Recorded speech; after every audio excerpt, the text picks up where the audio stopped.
T-Man 978 Chill Review.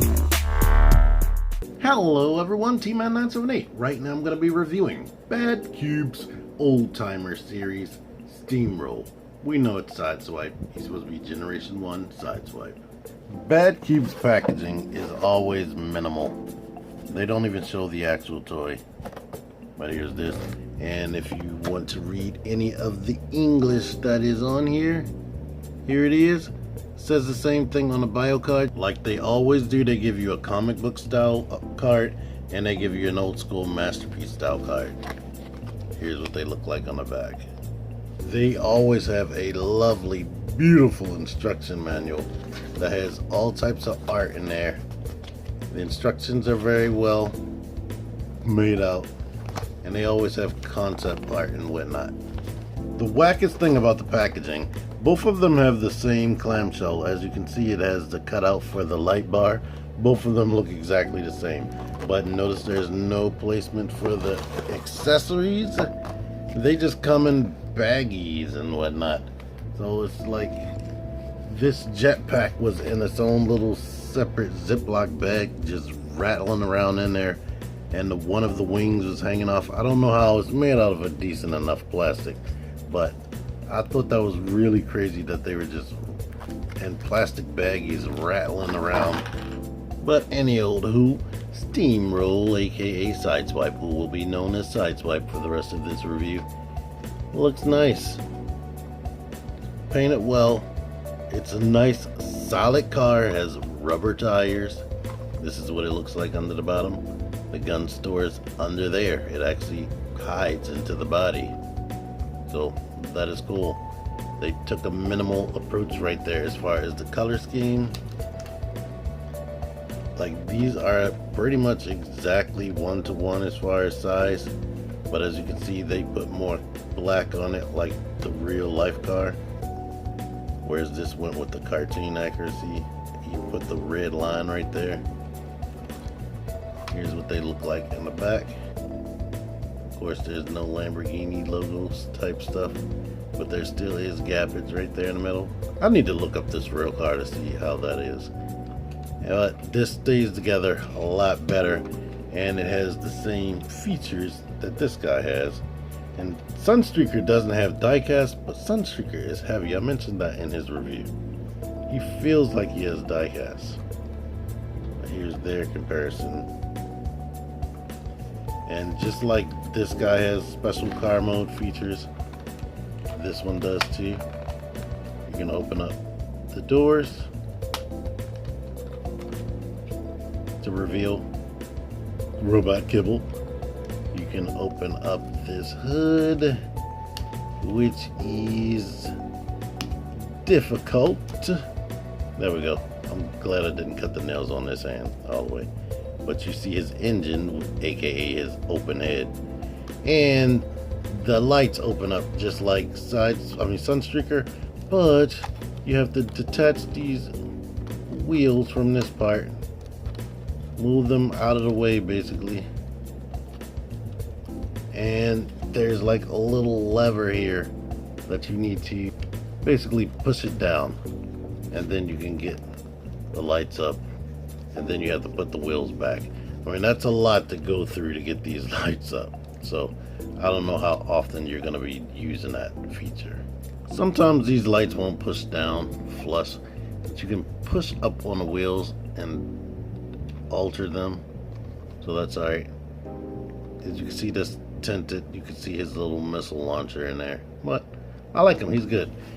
He rolls better on a flat surface. On my little surface here, he doesn't roll all that great. Let's try to put him on a flatter surface.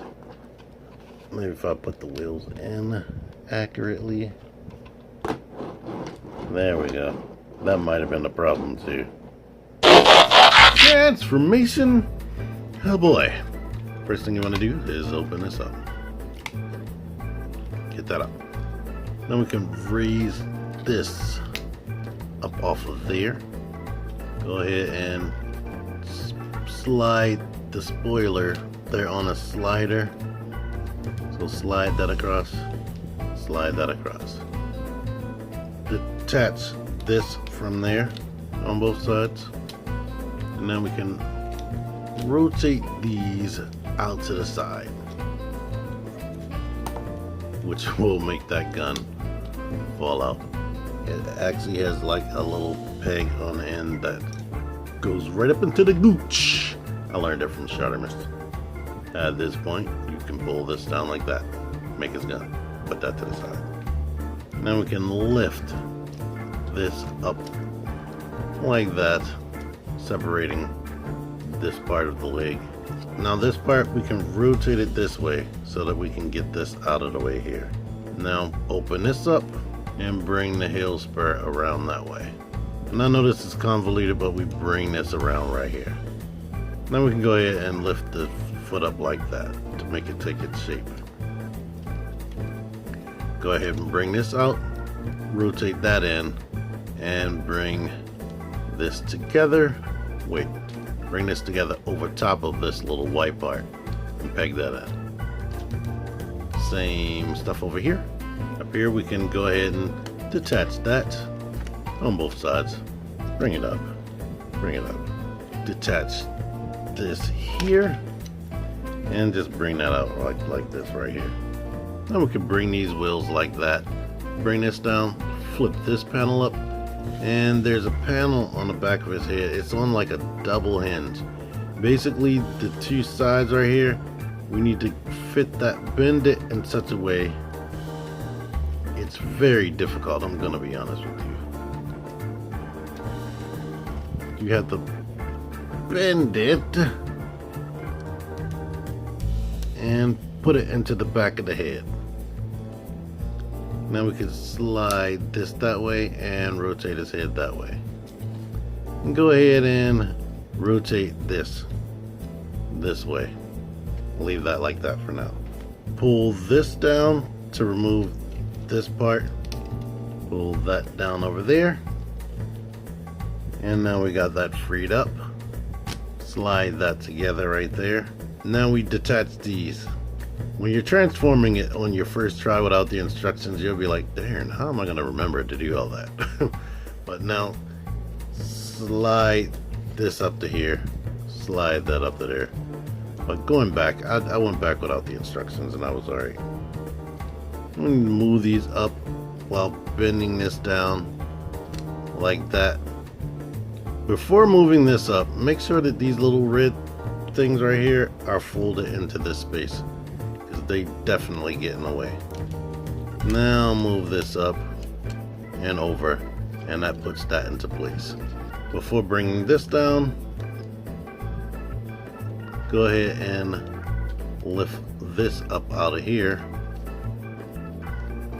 Grab this piece, and remember this needs to be up in the front right there. Well, I'm telling y'all remember this because I'm not gonna feel like doing the reverse transformation. I had started doing that, but now I'm like kind of reneging on that whole situation, unfortunately. At this point, we move this here, and we kind of rotate this down like that and put the shoulder like this. You could rotate it to whatever side before you clip the arms into place, but there you are.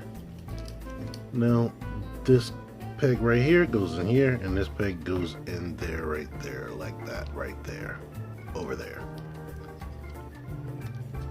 Same thing over here. Open this door up, open this up, rotate the hand forward, stretch out the arms, and these joints are tight. Shut that, and we can close this window right there. Now over here, slide this little piece right here on that slider, lift this up, open this up right there. Rotate this, bring that forward, and now we can set this into there. Repeat that process over here. Now over here, make sure this is slid back. These pegs right here that hold the door into place, they need to be up. That'll probably be up while you're transforming it by accident. Bring these two pegs back because they need to go into the two holes on the side underneath of this. Pull this down, try to just get that into place and start lifting it up like that. But basically, you're done right there. And now, make sure that he's pushed down.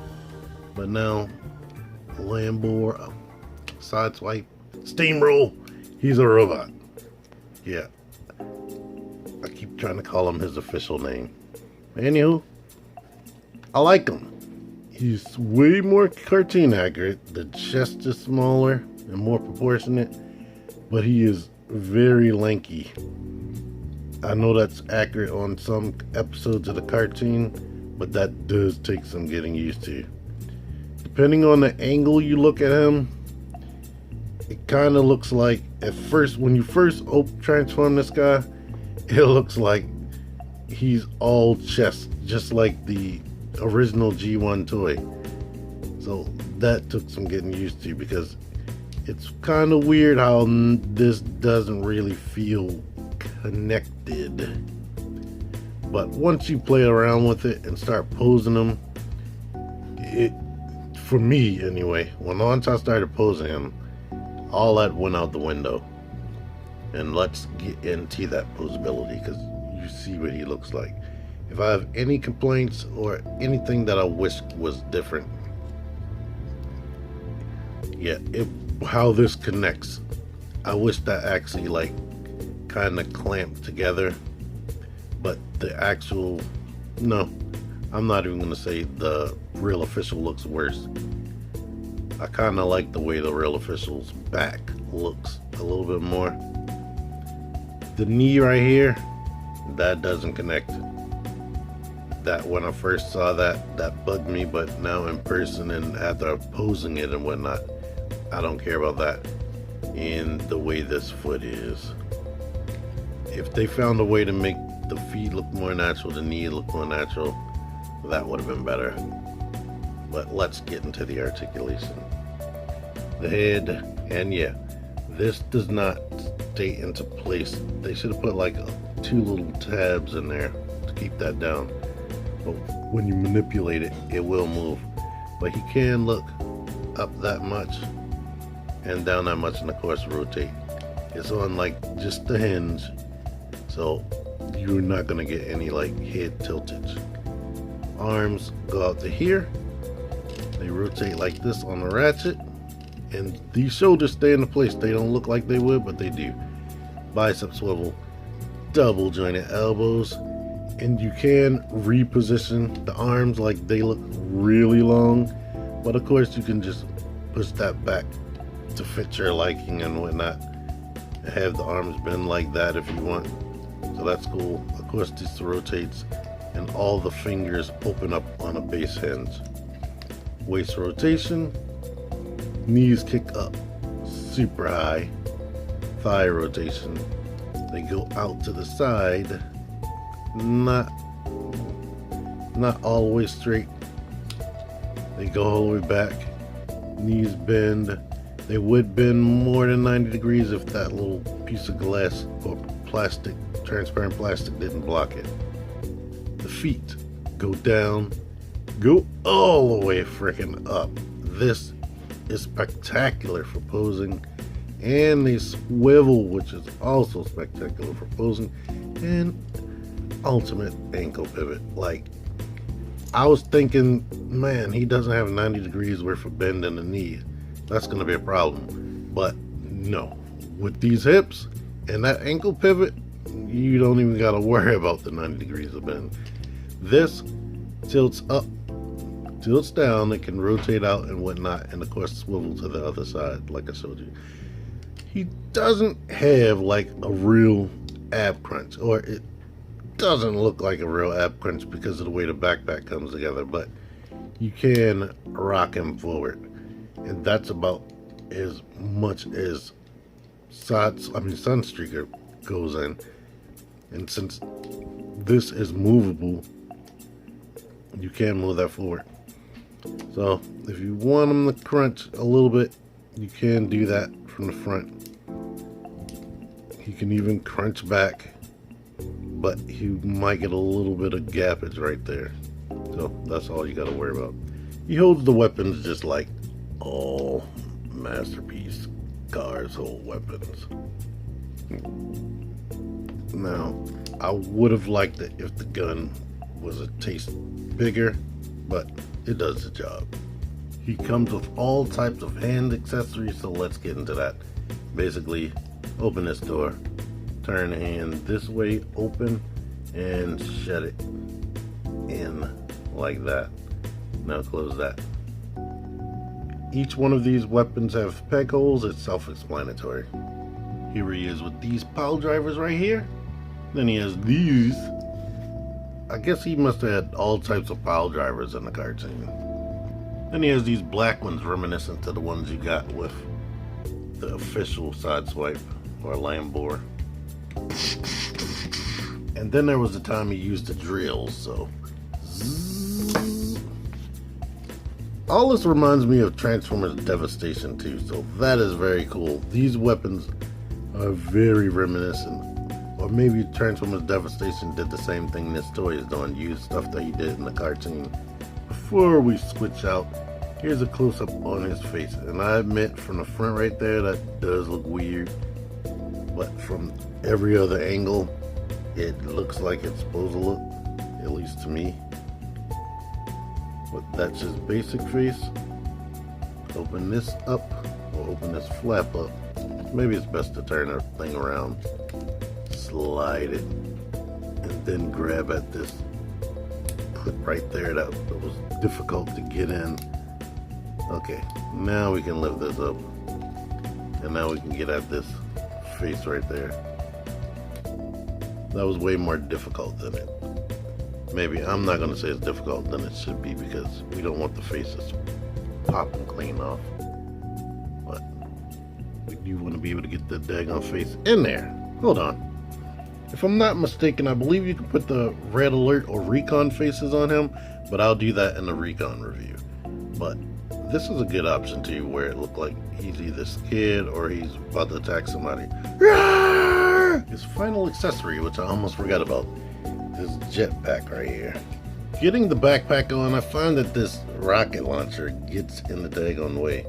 So if you can like fold this hinge as forward as possible, you can clip this underneath of that, and this needs to sit, I guess, under there.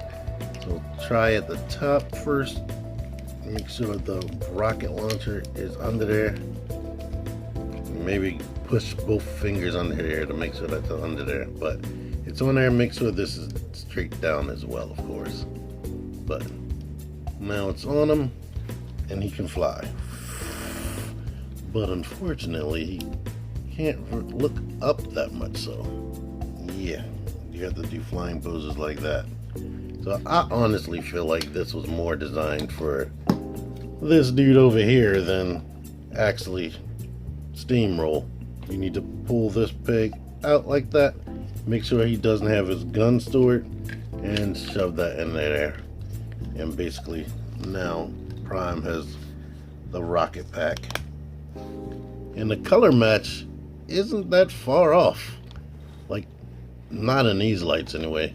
In fact, Sideswipe, now he's a little bit more glossy, but that's probably the only difference. It's not that far off, so it still looks good, and Prime can look up more than Sideswipe. Here is the main event comparison right here. You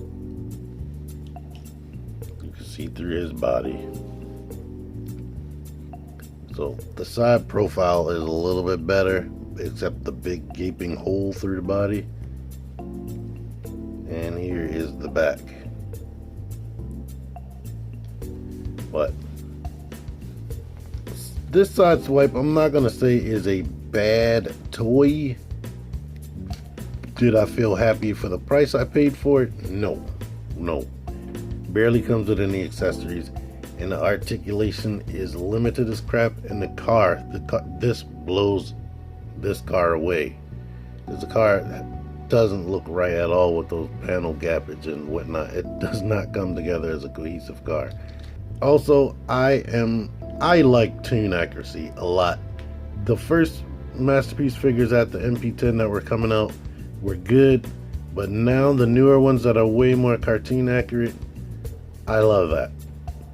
So I already know that he's getting replaced with this dude right now, regardless of any issues that he has. Size comparison wise, he's about the same height as Sunstreaker right here.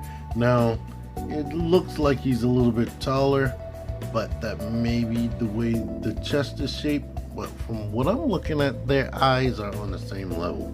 And of course, Sunstreaker's neck can freaking elongate and go in. So there's that. And now I have 5 Lamborghini Masterpiece style bots that transform differently. So that is cool right there. I went deep into this figure, so you should know what you're getting if you decide to get it. I personally like it. On the legs, beats this guy right here. I mean, he does have a deeper knee bend, but the foot articulation and hip articulation are like, it almost beats him. Up here, as far as butterfly joints and whatnot, and the neck joint, he isn't up to snuff there. The arm poseability besides the butterfly joint is on the same level. Well, actually minus the hands as well. But it's still a really way more posable figure than the original, like way more by a landslide. And it doesn't have a crotch skirt. And you know T-Man hates crotch skirts. But anywho, I hope y'all enjoyed this video. Until next time, T-Man 978 out of here. Now let me slide this over for my little end slate situation I always do. Click the videos. Click the fucking videos, baby. Click the videos. You should really click these videos. Click the videos. Click those fucking videos, baby. Click the videos.